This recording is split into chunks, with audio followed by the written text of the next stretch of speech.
இந்த நாள் உங்களுக்கு இனிய நாளாய் அமையட்டும். 26/2/26 இந்த ஃபேன்சி டே அப்படின்னு சொல்லுவோம். இந்த டேல வியாழக்கிழமை விஸ்வாவசு வருடத்திலே மாசி மாதத்திலே 14ஆம் நாள். இன்றைய நாளிலே நவமி காலையில 3:06 வரைக்கும் இருக்கும். பின்பு தசமி வந்துடும். நட்சத்திரத்திலே மிருகசீஷம் அப்படிங்கிற நட்சத்திரம் மாலை வேளையிலே இல்லை மத்தியான வேளையிலே 12:34 வரைக்கும் இருப்பார். பின்பு திரு ஆதிரை என்கிற சிவனுடைய அந்த ஆருத்ரா நட்சத்திரம் வந்துடும். தசமி அப்படிங்கிறது தெய்வ வழிபாட்டுக்கு ரொம்ப நல்லது.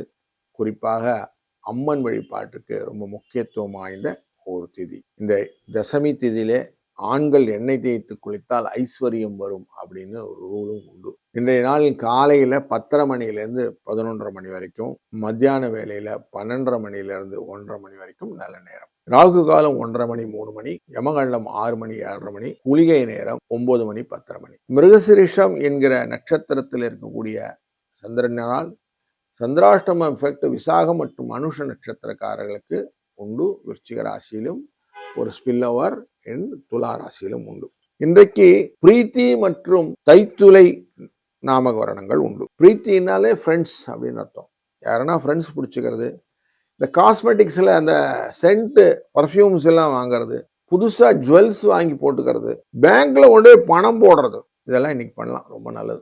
அரசு வேலைக்கு எதனா விண்ணப்பம் செய்வதாக இந்த பிரீத்தியில பண்ணா வேலை கிடைக்கும். மனதுக்கு உற்சாகமான காரியம் செய்யலாம். தைத்துளை கரணம் சண்டைக்கு பிரயாணத்துக்கு யூஸ் ஆகக்கூடிய விஷயம் இது. சமாதானம் செய்வதற்கும் இதை யூஸ் பண்ணிக்கலாம்.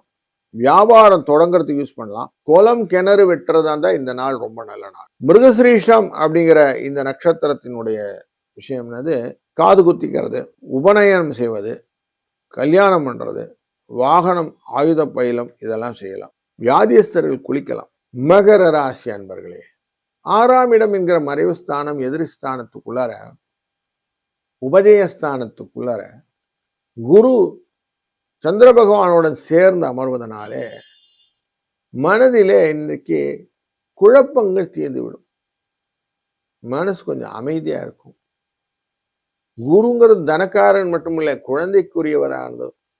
அதனால இன்னைக்கு ஓரளவுக்கு அப்பா நல்ல விஷயங்கள்லாம் நடக்கும், நம்ம நிம்மதியா இருக்கலாம் அப்படின்னு கொஞ்சம் ரிலாக்ஸா இருக்கும். காலையிலேயே கொஞ்சம் பக்தி பாடல்களை எல்லாம் கொஞ்சம் ஒலிக்க விட்டு அதெல்லாம் கேட்டுக்கிட்டே அந்த மூடுலேயே இன்னைக்கு இருந்துருங்க. மனசும் அந்த ரம்மியமான சூழ்நிலையே தொடர்ந்து இன்னைக்கு இருக்கிறதுனால இந்த நாள் உங்களுக்கு மன திருப்தியாக அமையும். வாழ்க வளத்துடன்.